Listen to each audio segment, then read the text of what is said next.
நம்முடைய வழிகளை சீர்படுத்துகிற நல்ல கர்த்தருக்கு துதியும் கனமும் உண்டாகட்டும். இந்த நாளுக்கான ஆதார வசனங்கள் ஜெபிக்க சங்கீதம் 119 133 வசனம்.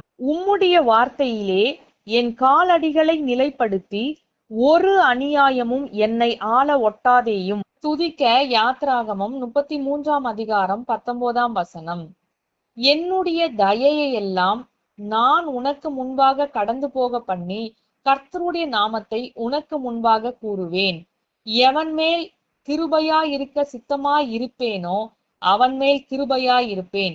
எவன் மேல் இரக்கமாய் இருக்க சித்தமாய் இருப்பேனோ அவன் மேல் இரக்கமாய் இருப்பேன். கர்த்தருடைய வசனமே நம்மை இறுதி நாளில் நியாயம் தீர்க்க போகின்றபடியால் கர்த்தருடைய வசனத்தின்படி வாழ கர்த்தர் நமக்கு கிருபை செய்து அவருடைய வழிகளிலே நடத்த வேண்டும் என்று இந்த நாளில் நம்மை தாழ்த்தி ஒப்பு கொடுக்கலாம்.